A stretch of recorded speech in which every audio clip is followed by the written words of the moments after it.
Olá! O Plano Aberto de hoje começa falando sobre política. Nos últimos 4 anos, com o agravamento da crise política, a gente tem acompanhado um protagonismo cada vez maior do judiciário por meio de liminares, vetos e interferências sobre decisões do legislativo. Um desses exemplos aconteceu em fevereiro, quando o Supremo Tribunal Federal decidiu manter no cargo o ministro da Secretaria-Geral da Presidência, Moreira Franco, do PMDB. Nesse caso, o STF negou o pedido de liminar dos partidos Rede e PSOL para que a nomeação fosse suspensa. Outro exemplo também aconteceu em fevereiro, quando o Supremo decidiu manter o senador Renan Calheiros, do PMDB, no cargo de presidente do Senado, contrariando a liminar do ministro Marco Aurélio Mello de afastar o político do comando da casa pelo crime de peculato, que é o desvio de dinheiro público. E comigo aqui no estúdio está o professor do curso de Direito da UFOP, Alexandre Bahia, especialista em Direito Constitucional, que vai explicar melhor para a gente como funciona essa relação entre os três poderes. Professor, muito obrigado pela sua participação aqui no Plano Aberto. Professor, afinal, há uma certa judicialização da política aqui no país? Sim, na verdade, desde a Segunda Guerra Mundial, todos os países, todas as democracias modernas, elas se caracterizam por uma politização do judiciário ou judicialização da política, ou seja, questões políticas que passam para o Poder Judiciário e que tenta resolvê-las juridicamente. Sim, então é comum essa judicialização. Sim, todas as democracias modernas, todas as democracias nascentes. No Brasil, que se demorou um pouco mais, só depois de 88, que a gente começa a ter esse fenômeno no Brasil. Sim, e professor, qual a importância para o Estado Democrático de Direito manter esse equilíbrio entre os três poderes? Eu acho que é um desafio sempre grande numa democracia que os três poderes funcionem de maneira harmônica para que um possa também vigiar o outro. Qualquer aumento de um poder sempre leva à diminuição de outro poder. E isso certamente é uma crise para a democracia, porque pode implicar ou numa ditadura de uma minoria ou uma ditadura de uma maioria populista. Então, a regra do equilíbrio e do contrapeso de um com o outro sempre é a regra para se manter a democracia funcionando de maneira ótima, vamos dizer assim. Sim, professor, aqui no país os ministros do Supremo são escolhidos pelo presidente e passam pela aprovação dos senadores. Uhum. Como que aceitar um sistema em que os próprios políticos nomeiam os ministros que podem vir a julgá-los? Esse é um sistema que existe em outros países. A gente no Brasil copiou o sistema dos Estados Unidos, em que isso já existe há mais de 200 anos.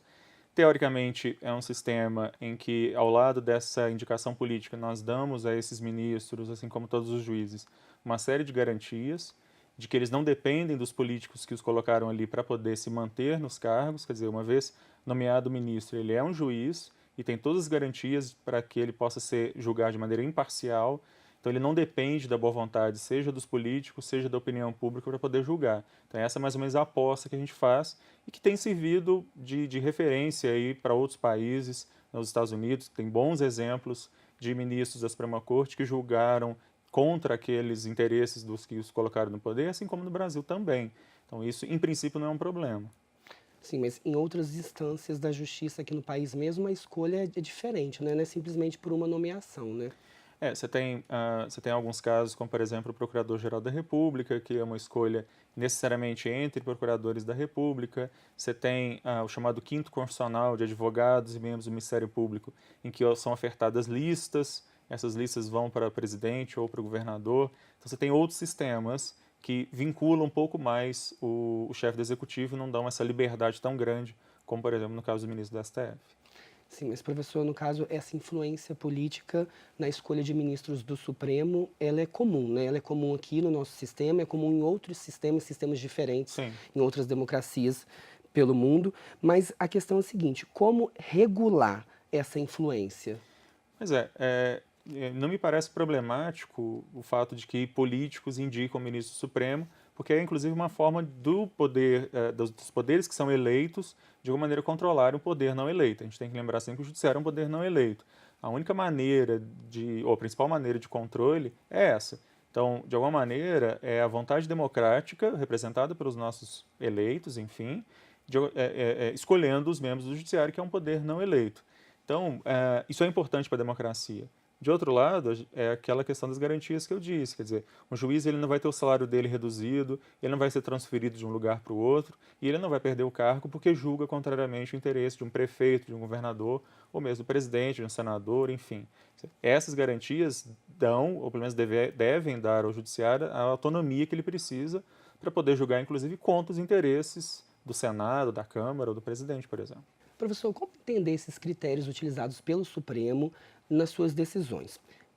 Por exemplo, o caso do ministro Moreira Franco, que mesmo com pedido do PSOL e da Rede para que ele não fosse nomeado ministro, acusando o presidente Michel Temer de estar beneficiando o Moreira Franco com foro privilegiado, porque ele foi indicado e foi citado em delações da Odebrecht, o Supremo decidiu mantê-lo no cargo. Em março do ano passado, quando a ex-presidente Dilma nomeou o ex-presidente Lula ministro-chefe da Casa Civil, a decisão do Supremo foi outra. Ele barrou a decisão da ex-presidente. Como entender esses critérios? Na verdade, eu acho que não dá para entender, né? Você tem duas situações que são virtualmente idênticas. As razões que levaram o ministro Gilmar Mendes, na época, a barrar a nomeação do ex-presidente Lula são as mesmas razões que deveriam barrar a nomeação do Moreira Franco.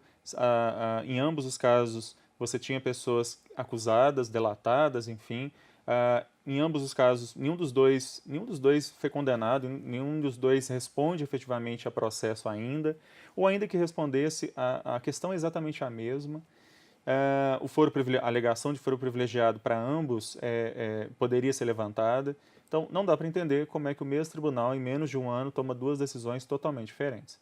Isso, na verdade, levanta um problema de legitimidade muito grande para o Supremo e talvez faça a gente ter que repensar, aí sim, talvez agora a gente tenha que realmente começar a pensar nos modos de escolha dos ministros do Supremo, porque talvez realmente não está funcionando atualmente, a coisa começou a não funcionar mais. Eu acho que a questão que você falou no início lá, sobre o caso do Renan Calheiros, eu acho que também é um bom exemplo nesse sentido, porque o ministro Marco Aurélio deu a liminar no final da semana e daí para frente houve um encontro ou uma ligação de dois ministros do Supremo Tribunal Federal para o Renan Calheiros, para que ele meio que fugisse do oficial de justiça, para que o oficial de justiça, que a ordem para que ele deixasse o Senado não o encontrasse. Isso foi amplamente noticiado pela imprensa. E houve um encontro da presidente do STF com o presidente do Senado, Renan Calheiros, com o presidente da República, o Temer, para que eles conversassem sobre isso e houve um acordo, né, entre eles com os ministros. Isso foi também amplamente noticiado pela imprensa como algo muito natural, que me espanta muito como é que isso pode ser tomado como algo natural. Porque perceba, nós estamos falando de um julgamento que tem uma natureza política, é claro, mas que é um julgamento jurídico. E é um julgamento no qual foi combinado o voto que os ministros dariam de maneira a cassar a liminar do Marco Aurélio. Isso é algo muito sério, porque então o julgamento ele perde o caráter jurídico dele e passa a ser, na verdade, uma encenação política. Sim, nesse caso teve um certo conluio do Judiciário e também do Congresso, que apoiou essa decisão dele de fugir do oficial e tudo, para ele se manter no cargo, Sim. né? Sim, e professor, então posso dizer nesse caso que está havendo uma certa politização do Judiciário? No pior sentido, né? Porque o que parece aí nesse caso é que nós temos o Poder Judiciário decidindo não de maneira jurídica, mas pegando questões políticas e decidindo também politicamente. Ora, quem decide politicamente as coisas é o Legislativo e o Executivo, e deles eu espero que decidam realmente politicamente. Agora, do Judiciário, até para fazer o contraponto, eu espero que ele decida de maneira jurídica, ele pegue questões políticas e, a partir da Constituição, dê uma decisão com fundamento jurídico. O que essa decisão do Renan Calheiros ou essas decisões díspares com relação à nomeação dos ministros mostram é que não têm sido tomadas decisões de maneira jurídica, mas política. Sim, professor, o senhor falou dessa reunião entre a presidente do Supremo, o senador Renan Calheiros e mais um E o ministro presidente da República? e o presidente da República. Esses encontros é comum? Não, não são, São e comuns? na verdade não são, e na verdade não deveria acontecer esse tipo de... É claro, não é? Reuniões administrativas para tratar de orçamentos que o judiciário eventualmente vai mandar para o legislativo, é claro, não é? reuniões para tratar de pactos, como já foi feito o Pacto Republicano entre os três poderes para reformar as instituições, tudo isso é esperado mesmo. Agora, reuniões fora de agenda, de última hora, para resolver sobre questões pontuais de julgamentos pendentes do tribunal, isso é algo que não faz muito parte do que deveria ser a rotina de um tribunal. Sim, e gera uma certa desconfiança na população, né? Em cima da independência dos poderes, né? Sim, e sobre que a justiça, no final das contas, não está decidindo de maneira tão imparcial, de maneira tão cega como deveria decidir. Sim, professor, muito obrigado pela sua participação, pelos esclarecimentos aqui no Plano Obrigado. Aberto. E tem mais entrevista com o professor Alexandre Bahia no nosso canal na internet. É só acessar youtube.com/cppaufop.